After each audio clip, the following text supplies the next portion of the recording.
On November 14, 2004, a United States Navy pilot locked eyes and radar on something that should not have existed. It had no wings, no exhaust, no visible means of propulsion.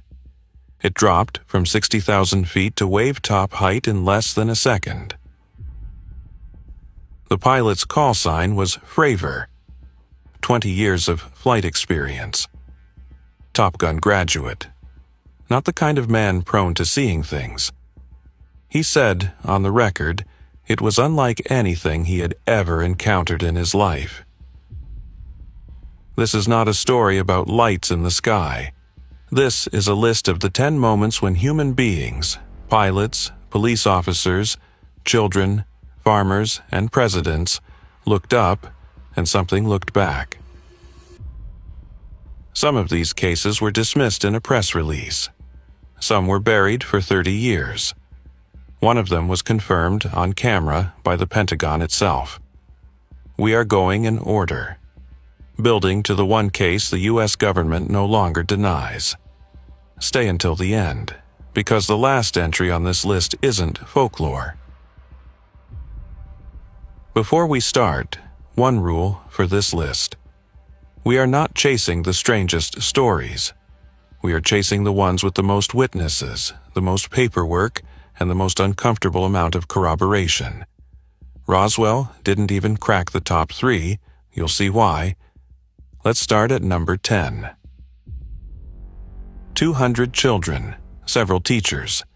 A weekday in broad daylight, no alcohol, no folklore, no campfire stories. At Westall High School outside Melbourne, an entire schoolyard watched a gray, saucer-shaped object descend into a nearby field, chased, reportedly, by 5 light aircraft that seemed to be trying to corner it. It hovered. It landed. Grass was found flattened in a circular pattern afterward.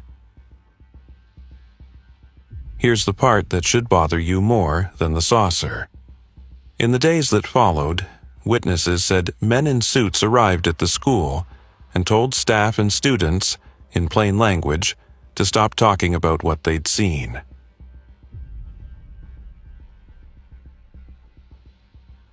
A weather balloon does not evade fighter-style aircraft for 20 minutes.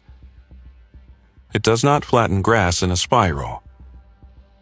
And it does not require a visit from men who never identified themselves.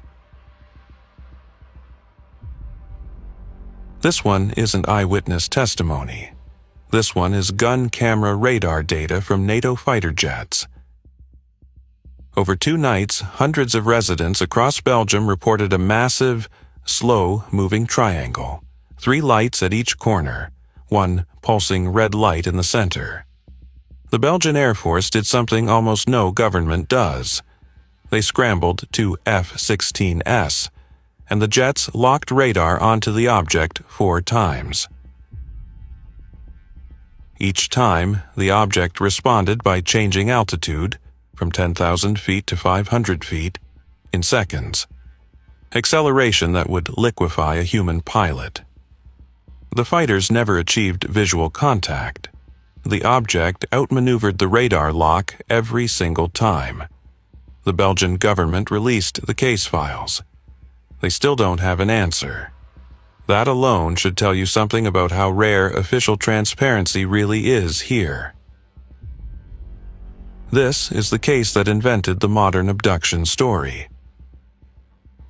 Betty and Barney Hill were driving home late when a light in the sky began pacing their car. They later said they lost track of time, arriving home 2 hours later than they should have, with no memory of the gap. Under hypnosis, administered separately by a respected Boston psychiatrist, both of them independently described being taken aboard a craft and examined.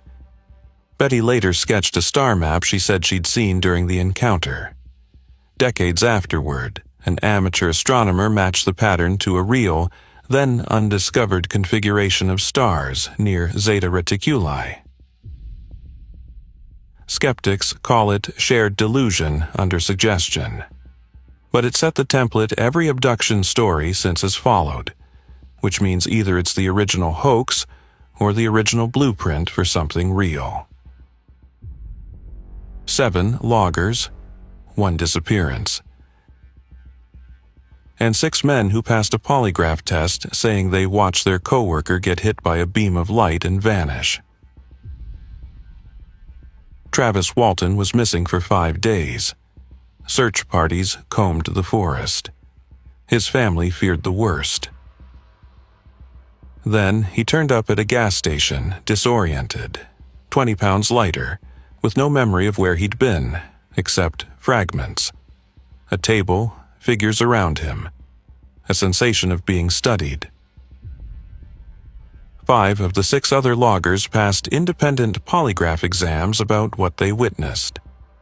The 6th was inconclusive, not failed.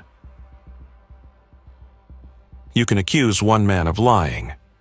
It's much harder to accuse 6 men, tested separately, of building the same lie under pressure for 50 years.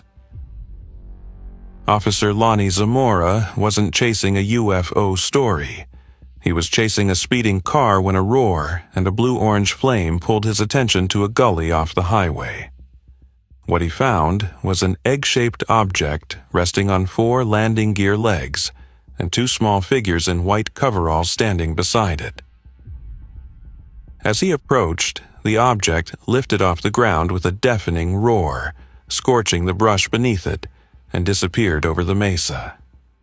Air Force investigators arrived within hours. They found the landing gear impressions. They found the burned vegetation.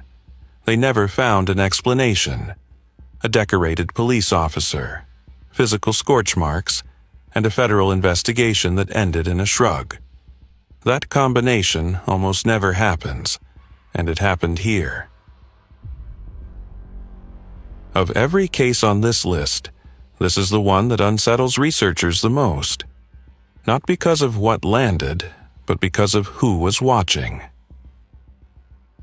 More than 60 children at the Ariel School in Zimbabwe said a silver craft descended onto the school grounds during recess. Several described small beings with large black eyes standing near the trees.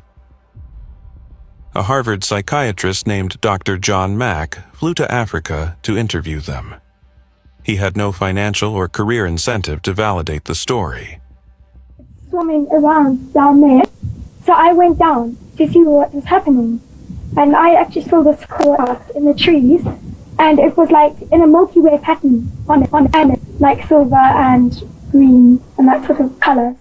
I saw it's like a silver light, and like that kind of spaceship you showed me just coming out, just for an instant, and then it just disappeared, like just like that.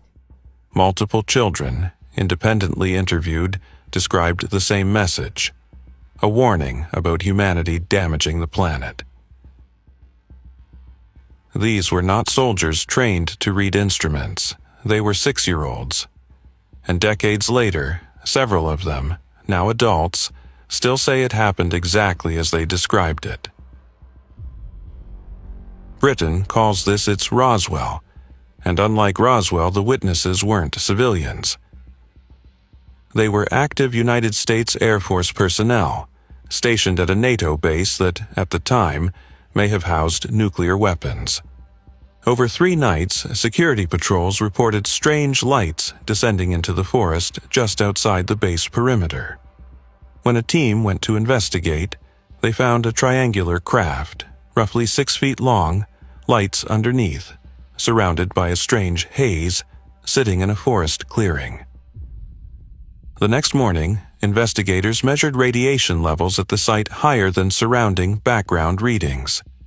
They cast the 3 depressions left in the ground. The deputy base commander, Lieutenant Colonel Charles Halt, recorded the entire second encounter live on a memo that became one of the most studied documents in UFO history. This wasn't a farmer with a camera. This was a lieutenant colonel narrating in real time on a U.S. military installation holding some of the most dangerous weapons on Earth. You knew this was coming, and you might be surprised it's only at number 3. A rancher named Mac Brazel found strange wreckage scattered across his property. Thin, reflective metal that wouldn't tear, wouldn't burn, and reportedly returned to its original shape after being crumpled. The local Army press office issued an official statement. A flying disc had been recovered. Within 24 hours, that statement was reversed. Suddenly, it was a weather balloon. Decades later, the Air Force revised the story again, this time calling it a classified surveillance balloon from Project Mogul, designed to detect Soviet nuclear tests. Roswell isn't powerful because of the wreckage. It's powerful because it proves something simpler and scarier. A government can change its story 3 times, and the public will still remember the first one. That is the actual lesson of Roswell. Thousands of people, across a 200-mile stretch of Arizona, watched the same thing happen twice in one night, and only one of those 2 events has ever been explained. The first, a massive V-shaped formation of lights, larger than anything man-made should be, moved silently over the entire Phoenix Valley. Witnesses ranged from off-duty pilots to a sitting state governor. The second event, hours later, was a series of stationary lights hovering over the city, later confirmed by the Air National Guard as flares dropped during a training exercise. Here is the detail most coverage leaves out. The flares explain the second sighting. They do not explain, and were never claimed to explain, the enormous silent formation that crossed the state hours earlier. Governor Fife Symington publicly mocked the case at the time. Years after leaving office, he admitted he, personally, had seen the object. I don't know what I saw, but it was really something, and I'm not going to talk about it. And that it was, in his words, otherworldly. A sitting governor downplayed what he saw in the sky above his own constituents. Sit with that for a second. We end where we began, because this is the one entry on this list that the United States government has officially, on the record, confirmed is real footage of an unidentified object. For 2 weeks before this encounter, USS Princeton radar operators had been tracking objects dropping from 80,000 feet to near sea level in seconds, a maneuver no known aircraft, manned or unmanned, can survive. On November 14th, Commander David Fravor and his wingman were vectored to intercept. What they found hovering above disturbed. Fleet of them, look on the ASA. My gosh.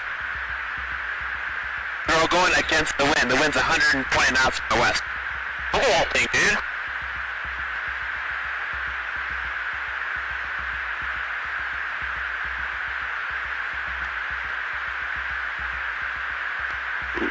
Nickel 6-1 Tango Project, over. Oh, got it! Woohoo! Roger, there's troubleshooting as soon as I get. This is not a grainy photo from 1966. This is multi-sensor, radar, and infrared corroborated data, captured by trained United States Navy officers, confirmed by the U.S. government itself, and the Pentagon still has not told us what it was. 10 cases, 6 decades, 3 continents, police officers, colonels, governors, and Navy pilots. None of them lottery ticket eyewitnesses, all of them with everything to lose by speaking up. The strongest official position is still that none of this proves extraterrestrial visitation. Project Blue Book closed without finding evidence aliens were responsible for a single sighting on this list. But no evidence of aliens and fully explained are not the same sentence. And the gap between those 2 sentences is where this entire phenomenon lives. If you had to bet on which one of these 10 is hiding the real answer, comment the number below.